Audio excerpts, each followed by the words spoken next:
हरिवंश नारायण सिंह जी, उप सभापति राज्यसभा, डॉक्टर त्रिवेदी साहब, जेपी अग्रवाल साहब, जोशी जी, अन्य अतिथिगण, उपस्थित भारतीय युवा संसद में भाग लेने वाले बच्चों, छात्र छात्राओं, सबसे पहले तो मैं जोशी जी को बहुत बहुत आभार व्यक्त करता हूं कि उन्होंने उदयपुर में इस छात्र संसद का आयोजन करने का निर्णय किया। उसके लिए मैं आपका हृदय से आभार व्यक्त करता हूँ।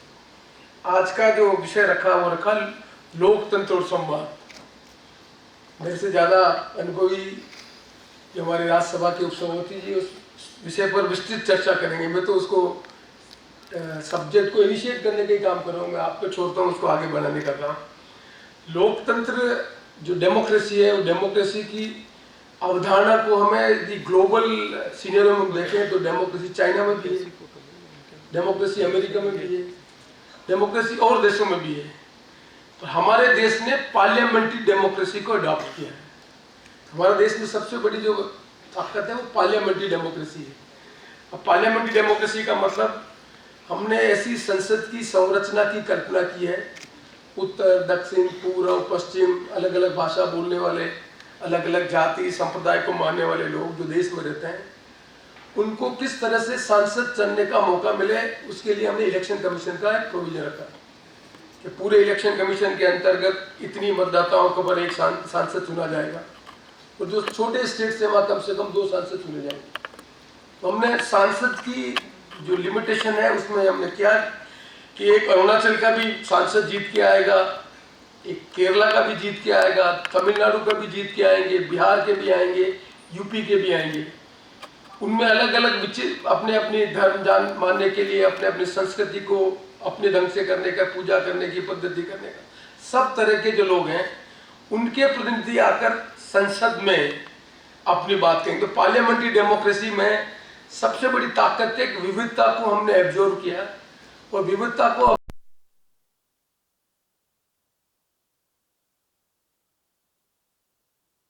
अभी बीच में जो डिबेट चल रही थी जिसमें राहुल गांधी जी ने कहा कि यूनियन ऑफ स्टेट्स बड़ा समझने की जरूरत है। जो आज की डेट में सबसे बड़ा है कि हमने इंडिया को हमने डिफाइन किया यूनियन ऑफ स्टेट्स, अलग अलग संघों का मिला हुआ जो है समूह, वो भारत है।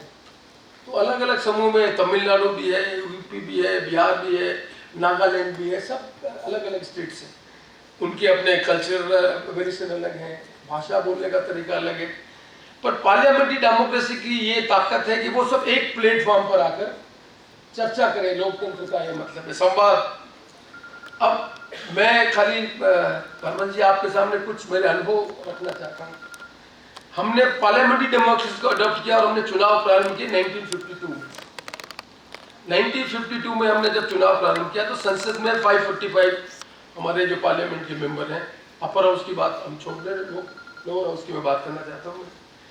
यदि ये सांसद जिस प्लेटफॉर्म के माध्यम से अपनी बात को संसद में रख रहे हैं वो यदि प्रभावशाली ढंग से उन समस्याओं का निराकरण होता तो संसद के बाहर अपनी ग्रीवेंसेस को वेंटिलेट करने का कोई प्लेटफॉर्म नहीं होना चाहिए। मैं मोटे तौर पर उन लोगों में मानता हूं कि 1952 से आप उठा के देखें। अब लोकतंत्र को हमने परिभाषित कैसे किया? हमने लोकतंत्र को बस परिभाषित किया कि लोकतंत्र के आधार स्तंभ क्या है? विधायिका, कार्यपालिका और न्यायपालिका। मोटे तौर पर हमने 3, और कॉन्स्टिट्यूशन में हमने तीनों के जो है डेफिनेशन में हमने इस तरह की व्यवस्था की कि तीनों में बैलेंस रहे। कभी कभी ये बैलेंस बिगड़ जाता है, कभी कभी जुडिशरी पॉलिटिकल एक्टिविटी लेती है, कभी जो कार्यपालिका है वो एक्टिविटी ले लेती है।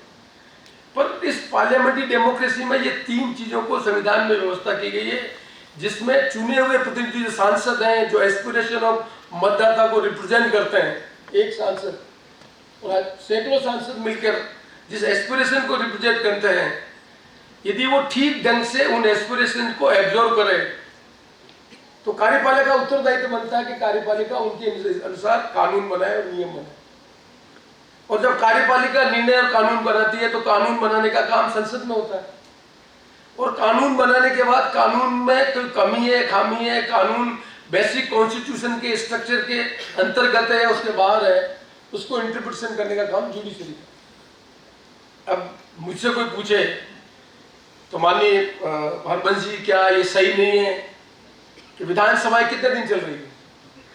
उत्तर प्रदेश जैसे प्रदेश में एवरेज 18 से 20 दिन तक पूरे साल में विधानसभा चलती है। Can you imagine it? 365 days में इफेक्टिव जो डिलिब्रेशन हो रहा है वो ओनली 18 से 20 दिन का हो रहा है। There exception only Kerala where 60 days का असेंबली होती है बाई एंड लार्ज। पार्लियामेंट हमारी बाई एंड लार्ज, इमरजेंसी भी लगी, कुछ भी हुआ तो भी हमने 180 डेज तक हम पार्लियामेंट को हम चला रहे हैं रफली। अब 180 डेज पार्लियामेंट में 545 एमपीज जो हमारे कानून और नियम हाउस को चलाने के अंतर्गत लिखे हुए हैं कि हमारा 11 से 12 क्वेश्चन आवर होगा। मैं भी सांसद रहा, मैं भी मंत्री रहा। ऑन एवरेज 11 से 12 में आप उठा के देखेंगे तो 544 के हाउस, 545 के हाउस में 11 से 12 में जो क्वेश्चन आवर है उसमें डिस्पोज हो रहे 4 से 5 question. I am not wrong, I am just saying it. अब पूरे देश में 130 करोड़ का देश, 545 सांसद, अलग अलग स्टेट्स के क्वेश्चन, प्रिंट में क्वेश्चन आते हैं जिसको हम जवाब देने का कहते हैं, उनमें 4 से 5 क्वेश्चन ही एक क्वेश्चन आवर में। Then come 0 hour. 0 आवर में हमने अपनी बात कहने का अधिकार देते हैं, उसका भी टाइम लिमिट फिक्स है। और लगभग 2 बजे बाद हम अपना बिजनेस डील करते हैं और बिजनेस को डिसाइड करते हैं बिजनेस एडवाइजर कमेटी के अंतर्गत। तो बिजनेस एडवाइजर कमेटी में जो रूलिंग पार्टी है, सरकार है जिसकी भी, वो बिजनेस एडवाइजर कमेटी में डिसीजन लेती है कि हम हाउस में क्या क्या बिजनेस लेंगे। बिजनेस जो बिल लाना है वो लेंगे या और कोई चीज़ें करनी है, वो डिस्कस होता है और हम अपना हाउस को इस तरह से डील करते हैं। अब मैंने एग्जाम्पल दिया उत्तर प्रदेश का। इतना बड़ा प्रदेश, जिस प्रदेश में 400 से ज़्यादा विधायक और पूरा हाउस चले केवल 18 दिन। और हमने लोकतंत्र में ये माना है कि जो विधायिका है वहाँ अकाउंटेबिलिटी है कार्यपालिका की, कार्यपालिका की अकाउंटेबिलिटी विधायक। अब सरकारें जो कानून बना रही है, सांसद जो चुनते जा रहे हैं, उनकी अकाउंटेबिलिटी को रिप्रेजेंट करने के लिए इतना दिन है। तो ये 170 करोड़ आदमी की एस्पिरेशन को यदि रिप्रेजेंट करते हैं तो न गो हत्या का आंदोलन होना चाहिए था, न जयप्रकाश का आंदोलन होना चाहिए था, न किसान आंदोलन होना चाहिए था। इसका मतलब संसदीय लोकतंत्र में संवाद की कमी होने से जो देश के अंदर समस्याएं खड़ी हो रही है उसको नौजवान पीढ़ी को, लोगों को समझना चाहिए। यदि मुझे कोई पूछे इस देश में किस तरह का लोकतंत्र चल रहा है तो मैं लोकतंत्र को हरिवंश जी प्रभावित करूंगा। It is the dictatorship of the कार्यपालिका, क्योंकि कार्यपालिका निर्णय कर रही है, कानून बना रही है, सरकार बना रही है। उन कानूनों के बाद देश में जो समस्या है उसको डिस्कस करने का स्थान है विधानसभा और लोकसभा। उनके हाउस ही नहीं चल रहे हैं। जब उनके हाउस ही नहीं चल रहे तो उनकी अकाउंटेबिलिटी उस हाउस के प्रति है ही नहीं। जब हाउस की अकाउंटेबिलिटी नहीं है तो जनता के प्रति अकाउंटेबिलिटी कैसे होगी? हमने एक बहुत बड़ा स्ट्रक्चर बनाया जिसमें इलेक्शन होगा, सांसद जीतेंगे, विधायक जीतेंगे और फिर कार्यपालिका बनेगी, जिसका बहुमत होगा वो उसके मंत्रिमंडल बनेगा, वो कानून बनाएगा। और कार्यपालिका की अकाउंटेबिलिटी है विधायिका में, और विधायिका हाउस ही नहीं चल रहा है तो फिर अकाउंटेबिलिटी किस बात की हुई?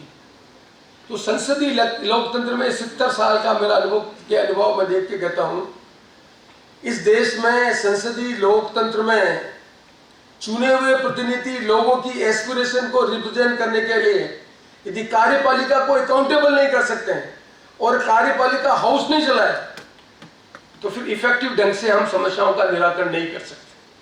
और जब समस्या का निराकरण नहीं कर सकते तो जो समस्याएं आज सामने आके खड़ी हो रही है उसके लिए इस संसदीय प्रणाली के इतर आंदोलन खड़ा होता है। बहुमत है, बहुमत का कानून बनने का अधिकार है, कानून बनाया, कैसी कानून बनाया, हम डिबेट कर सकते हैं कि उसमें मेरिट थी या डिमेरिट थी, पर कानून बनाने का अधिकार संसद में था। संसद में जो पार्टी पावर में उसने कानून बनाया, कानून बन गया, कानून को इंटरप्रेट करने का काम जुडिशरी का, सुप्रीम कोर्ट को उसको इंटरप्रेट करने का काम करना था। हमने कहा नहीं, हम आंदोलन करेंगे।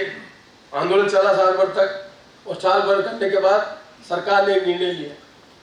तो इस संवाद की जो परंपरा है, जिस देश में संसदीय लोकतंत्र के अंतर्गत हमने विधायिका को माना है, वो संवाद कहीं न कहीं हमारा इफेक्टिव संवाद नहीं हो रहा है। क्योंकि देश इतना बड़ा है, यूनियन ऑफ स्टेट्स, जो कृषि कानून ज्यादा प्रभाव डाल रहे थे पंजाब या हरियाणा पे, वो बिहार में नहीं डाल रहे थे, वो दूसरी